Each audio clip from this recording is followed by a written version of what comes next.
तो शुरुआत होती है हैलोवीन के कुछ दिन पहले से, जहाँ पर सभी बच्चे अपना हैलोवीन मनाने के लिए बहुत ही उत्सुक थे। वही स्कूल में हम एक बच्चे को देखते हैं जिसका नाम पीटर है। वो हमेशा अकेला रहता है क्योंकि उसके पास कोई दोस्त नहीं है। इसके अलावा वहाँ के कुछ बच्चे उसे परेशान भी करते हैं। वो अपने घर में भी अकेला कहीं खोया रहता है। फिर डिनर की समय हम उसके मॉम और डैड को देखते हैं जो कि उसे लेकर बहुत ही फिक्रमंद थे। दरअसल इसलिए उसके मॉम और डैड उसे किसी के साथ फ्रेंडशिप करने नहीं देते और घर से भी बाहर नहीं निकलने देते। अब रात में जब पीटर सो रहा था तो उसे कुछ आवाज सुनाई देता है जो कि उसके घर के दीवार से आ रहा था। इसे सुनने में ऐसा लग रहा था कि कोई उस तरफ से दीवार को बजा रहा है। फिर जब वो खिड़की के बाहर देखता है तो वो बहुत ही डर गया था। वो तुरंत ही अपने मॉम के पास जाके उन्हें बताता है, लेकिन उसकी मॉम जब दीवार पर कान रखती है तो उन्हें कोई आवाज नहीं सुनाई देती और वो पीटर को कहती है कि शायद ये तुम्हारा कोई बुरा सपना था। फिर अगले दिन स्कूल में एक नए टीचर आती है जो पीटर को देखकर फील करती है कि वो डरा हुआ है और वो उसके साथ बात करके उसे फ्री करने की कोशिश करती है। फिर रात में पीटर अपने पेरेंट्स के साथ डिनर कर रहा था।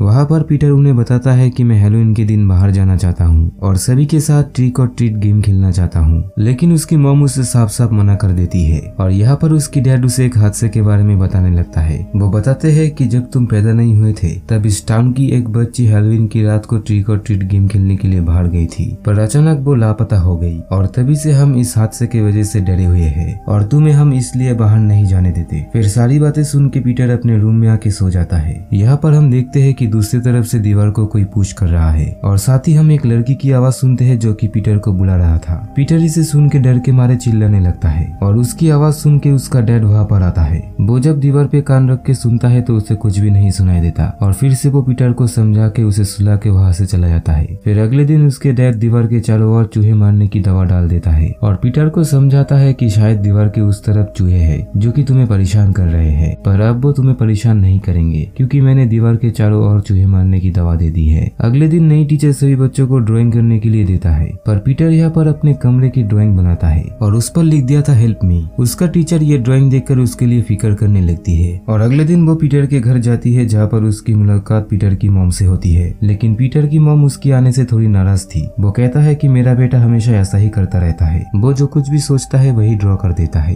तो इसे लेकर ज्यादा कुछ परेशान होने की कोई बात नहीं है। फिर उसकी मॉम गुस्से में उस ड्राइंग को लेकर पीटर के पास आके पूछती है कि तुम किससे मदद मांग रहे थे, लेकिन पीटर कहता है कि मदद वो मांग रहा है, मैं नहीं। यहाँ पर उसकी मॉम कुछ भी नहीं समझती और उसे डांट कर वहाँ से चली जाती है। फिर रात में जब पीटर सो रहा था तो उसे वही आवाज फिर से सुनाई देती है, पर पीटर उठ के बोलने लगता है कि तुम असली नहीं हो, तुम बस मेरी ख्याल हो। वो लड़की बताती है कि नहीं, मैं असली हूँ और मैं तुम्हारे साथ फ्रेंडशिप करना चाहती हूँ और अगर तुम चाहते हो कि मैं यहाँ से चली जाऊँ तो मैं चली जाऊंगी। पीटर यहाँ पर उस लड़की की बात मान जाता है क्योंकि उसके पास कोई दोस्त नहीं था। फिर अगले दिन सभी बच्चे स्कूल में हैलोवीन की तैयारी कर रहे थे और पीटर ने भी काफी अच्छी तैयारी की थी, पर वहाँ पर उसे तंग करने वाले एक बच्चे आकर उसका पंपकिन तोड़ देता है। पीटर रात में अपने बिस्तर पे रोने लगता है और तब वो लड़की दीवार से बताती है कि परेशान मत हो, मेरे साथ भी ऐसा हुआ था, पर तुम ना रो के उस लड़के से बदला लो। फिर अगले दिन स्कूल में पीटर उस बच्चे को सीढ़ी से धक्का मार के फेंक देता है जिससे कि उस बच्चे का पैर टूट गया था। पीटर की मॉम डैड को जब ये बात पता चलता है तो वो बहुत ही परेशान होने लगते हैं। वो लोग सोचने लगते हैं कि पीटर के अंदर इतना गुस्सा क्यों है। फिर सजा देने के लिए उसका डैड उसे बेसमेंट में बंद कर देता है। उसका डैड जब चला जाता है तो वो अपने पैर के नीचे एक जाली देखता है जिसके अंदर एक भालू पड़ा हुआ था। दूसरी तरफ नई टीचर जब अपने घर में थी तो उससे मिलने के लिए स्कूल का प्रिंसिपल आता है। प्रिंसिपल उन्हें बताता है कि ऐसे तुम्हें उनके घर नहीं जाना चाहिए था, पर इसके जवाब में वो नई टीचर बताती है कि पीटर बहुत ही परेशानी में था और मुझे उसकी फिक्र हो रही थी। प्रिंसिपल उसे बताता है कि अगर तुम्हें उसके लिए कोई फिक्र है तो तुम स्कूल में ही उसे समझाओ। फिर उनके जाने के बाद वो टीचर स्कूल के सभी बच्चों की पढ़ाई चेक करने लगती है और इसी बहाने वो पीटर के घर फिर से जाती है जहाँ पर पीटर बेसमेंट में था जो कि उसे पता नहीं थी। यहाँ पर पीटर के डैड उसके साथ कुछ अजीब बिहेवियर कर रहे थे। वो हाथ में हथौड़ा लेकर घूम रहा था और हाथ में चोट भी था। पूछने पर वो बताता है कि मैं चीजें मरम्मत करने का काम कर रहा था जिसकी वजह से मुझे हाथ में चोट लग गई। यहाँ पर अजीब बात यह था कि उन्होंने स्कूल से पीटर को छुड़वा दिया था। फिर रात में पीटर की मॉम उसे बाहर निकाल के उसे अच्छे से खाना खिला के सुला देती है और जैसे ही वो गई तो पीटर दीवार के पास आके बात करने लगता है। वो लड़की उसे बताती है कि मुझे तुम पर बहुत ही फिक्र है, तो इसलिए तुम मेरी बात ध्यान से सुनो कि तुम तुम्हारी मॉम डैड से बड़ी संभाल के रहना, वो जैसे दिखते हैं वैसा है नहीं। इसी के साथ वो ये भी बताती है कि मैं और कोई नहीं बल्कि तुम्हारी बहन हूँ। उन लोगों ने सालों से मुझे यहाँ पर कैद करके रखा है और मैं तब से उस वक्त का इंतजार कर रहा हूँ कि जब तुम बड़े हो जाओगे और दीवार पर लगे हुए उस घड़ी को हटा के वहाँ पर बने हुए एक खुफिया दरवाजा खोल के तुम मुझे आजाद करोगे। पीटर उसकी बात सुन सुनकर हैरान हो जाता है और उसके बातों पर यकीन भी नहीं हो रहा था। इसलिए पीटर कहता है कि तुम पहले अपना चेहरा दिखाओ ताकि मुझे विश्वास हो कि तुम सच में हो। इस पर वो लड़की बताती है कि तुम मुझे नहीं देख सकते हो क्योंकि देखने से तुम बहुत ही डर जाओगे, क्योंकि मैं यहाँ पर बहुत सालों से हूँ, जिस वजह से मेरी चेहरा कुछ अलग हो गई है। पीटर उसे बताता है कि मैं नहीं डरूंगा। वो लड़की तब बताती है कि ठीक है, तुम मुझे दीवार पर बने हुए होल से देख सकते हो। और जब पीटर उस होल से झांकता है तो उस लड़की की आंख देखता है जो कि बहुत ही डरावनी थी। वो लड़की उसे बताती है कि हमारी मॉम डैड बहुत ही बुरी है, वो इतने जालिम है कि उन्होंने मुझे सालों से यहाँ पर कैद करके रखा है और जबकि तुम भी उनके बेटे हो तो तुम्हारे साथ भी ऐसा होगा। अब ये सारी बातें सुनकर पीटर बहुत ही घबरा जाता है। उसे पता नहीं था कि उसकी बहन भी है और अब इसी वजह से उसको अपने मॉम डैड के बारे में बहुत ही बुरे बुरे सपने आने लगे। पर हर बार जब पीटर डरता हुआ जागता था तो उसकी मॉम आकर उसे संभाल लिया करती थी। फिर अगले दिन जब वो अपने कमरे में बैठा हुआ था, वो लड़की उसके साथ बात करती है। वो कहती है कि मॉम डैड को तुमसे कोई काम है और जब तुम उनके किसी काम के नहीं रहोगे तो तुम्हें उठाकर यहाँ पर कैद कर देंगे, और अगर तुम्हें यकीन नहीं हो रहा है तो तुम बाहर जाके जमीन खोद कर देख सकते हो। पीटर जब बाहर आके जमीन खोदता है तो उसे वहाँ पर एक स्केलेटन मिलता है। वो लड़की उसे बताती है कि सालों पहले हैलोवीन की रात में एक लड़की यहाँ पर ट्रिक और ट्रीट गेम खेलने के लिए आई थी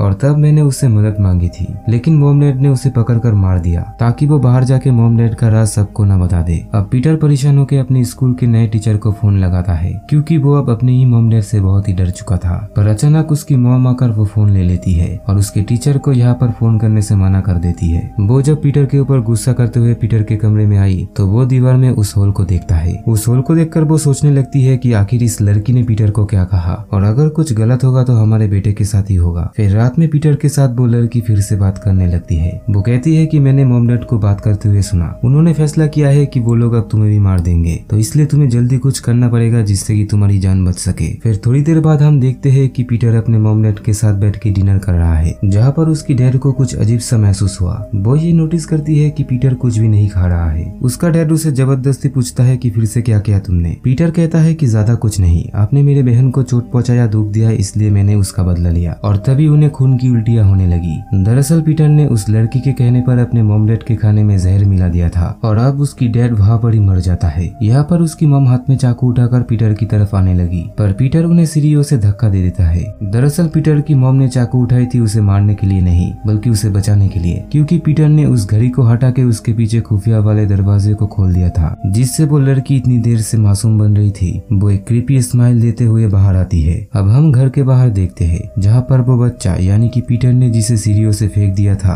वो अपने 3 दोस्तों के साथ पीटर से बदला लेने के लिए आता है। पर यहाँ पर वो लड़की घर में आजाद घूम रही थी। वो इन तीनों को चालाकी से फंसा के इन्हें बहुत ही दर्दनाक तरीके से मारता है। अब इन सबको मारने के बाद वो लड़की घर की दीवारों और छतों पर उल्टा चलना शुरू कर देता है। पीटर ने जब उसके टीचर को कॉल किया था तो वो उसके लिए बहुत ही परेशान हो रही थी, तो इसलिए वो पीटर के घर के तरफ जाने लगती है। पीटर जब अपने बेड के नीचे छुपा हुआ था तो वो मॉन्स्टर उसके बेड के ऊपर बैठी हुई थी। वो अपनी कहानी बताने लगती है। दरअसल ये लड़की पीटर की असली बहन है, लेकिन पैदा ही डिफॉर्म हुई थी, यानी कि उसकी शक्ल जिस्म बिगड़ी हुई थी और इसीलिए उसके मॉम डैड ने उसे बाकी दुनिया से छुपाने के लिए उसे एक जगह पर बंदी कर दिया, क्योंकि वो जानते थे कि उनकी बेटी डिफॉर्म होने की वजह से बहुत ही खतरनाक हो सकती है, जो कि दूसरों के जान भी ले सकती है। तो इसीलिए उन्हें ऐसा फैसला लेना पड़ा। उसके मॉम डैड ने उस लड़की को भी मार डाला था, जो कि हैलोवीन के रात उनके साथ ट्रिक ऑन ट्रीट गेम खेलने के लिए आई थी, ताकि वो बाहर जाकर सभी को इस मॉन्स्टर बच्ची के बारे में बताना दे। अब यहाँ पर वो पीटर को उस कमरे में बंद कर देता है, जिसके थोड़ी देर बाद वो टीचर यहाँ पर आती है। उनकी आवाज सुनकर पीटर उन्हें आवाज देती है, जिसे सुनकर वो टीचर पीटर को ढूंढ के दीवार से बाहर निकल लेती है। पर तभी वहाँ पर वो मॉन्स्टर आके उन दोनों के ऊपर हमला कर देती है। वो पीटर को पीठ में फेंक कर उस टीचर से लड़ने लगती है, लेकिन पीटर यहाँ पर होशियारी करता है। वो उसकी लंबे लंबे बालों को पकड़कर ऊपर आने की कोशिश करने लगा। फिर अपने टीचर की मदद से वो दोबारा उसे उस पीठ में फेंक कर बंद कर देता है। अब इन सब के बीच हमें पता चला कि वो लड़की अपने भाई से बहुत ही नफरत करती है, क्योंकि बचपन से उसे जो प्यार मिलना था वो उसके भाई ने पाया। वो सब कुछ सुन सकती थी और देख भी सकती थी, जो कि उसे बहुत ही दुख देती थी। और यही वजह है कि पीटर के मॉम और डैड उसे लेकर बहुत ही परेशान रहा करती थी, क्योंकि उन्होंने अपने घर में ही एक बहुत ही बड़ा राज छुपाया रखा है। दरअसल हैलोवीन की रात यहाँ पर जो बच्ची आई थी उसे मॉम डैड ने नहीं बल्कि पीटर के बहन ने मार दिया था, तो इसीलिए उसके मॉम डैड ने अपने घर के बाहर उस बच्ची को दफना दिया था, ताकि ये बात यहाँ पर ही राज रहे। और अब पीटर की बहन उसे बताती है कि तुम जिधर भी चले जाओ मैं तुम्हारा पीछा नहीं छोड़ूंगी, अगर आगे कभी भी मौका मिले तो मैं तुम्हें खत्म कर दूंगी। ये बात सुनने के बाद पीटर बहुत ही डर जाता है और आगे हम देखते हैं कि पीटर जिधर भी जाता है तो उसे अपना बहन की विजन आता है। वो अब अकेला पड़ गया था, क्योंकि उसकी मॉम और डैड अब जिंदा नहीं रहे। पर यहाँ पर उसकी टीचर उसे गोद ले ली, घल करने लगी।